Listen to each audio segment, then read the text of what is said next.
আমাদের দেশের মানুষ আজকে সারা বিশ্বেই একটা অশান্তির প্রতীক হয়ে গেছে আমাদের দেশটা। আমরা কোনো হল ভাড়া করতে গেলে সেখানে হল পাওয়া যাচ্ছে না, সকলেই বিপদের আশঙ্কায় সবসময় ভীত সন্ত্রস্ত এরকম মনে হচ্ছে। আমাদের দেশের মানুষ আজকে সারা বিশ্বেই একটা অশান্তির প্রতীক হয়ে গেছে আমাদের দেশটা। আমাদের দেশের মানুষ বিদেশে যেতে গেলে সেখানে তাদেরকে কোনো রকম ভিসা দেওয়া হচ্ছে না, কোনো পারমিশন দেওয়া হচ্ছে না, অনেককে ভিসা দেওয়ার পরেও এয়ারপোর্ট থেকে ফিরে দেওয়া হচ্ছে।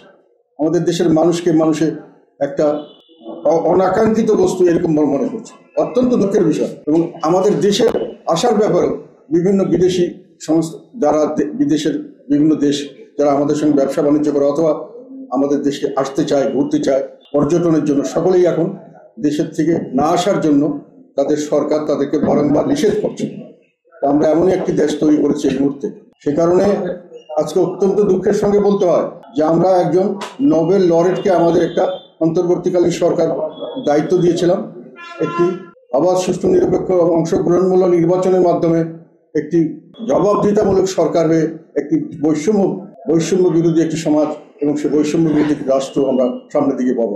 নির্বাচনগুলি সুষ্ঠু হবে এই আমাদের একটা প্রত্যাশা ছিল, এবং এই প্রত্যাশার করার পরে ওনাকে যে দায়িত্ব দিয়েছিলাম, আজকে অত্যন্ত দুঃখের সঙ্গে বলতে হয় যে সার্বিকভাবে ওনাদের বর্তমান অন্তর্বর্তীকালীন সরকারের ব্যর্থতার কারণে দেশ আজকে এই এমন একটি অশান্তির পরিবেশ সৃষ্টি হয়েছে যে শান্তিতে যেমন নোবেল পুরস্কার দেওয়া হয়, সেরকম যদি অশান্তিতে কোনো নোবেল পুরস্কার বা ওই ধরনের কোনো পুরস্কারের ব্যবস্থা থাকতো তাহলে হয়তো আমাদের দেশ অশান্তিতে নোবেল পুরস্কার বা ওই ধরনের কোনো পুরস্কারের জন্য প্রতিযোগিতা করতে পারত।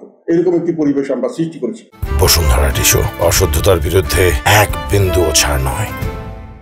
এগুলোর প্রত্যেকটার পিছনে অনেক ধরনের কারণ আছে, এবং এই কারণগুলি আমি মনে করি দায় দায়িত্ব সম্পূর্ণভাবে বর্তমান অন্তর্বর্তীকালীন সরকারের। তার আগে আমাদের এই গত 11 তারিখের আমাদের পার্টি অফিসের সামনে আমরা একটা কর্মী সমাবেশ আহ্বান করেছিলাম, এবং আপনাদের সবাইকে আমরা এটা জানিয়েছিলাম।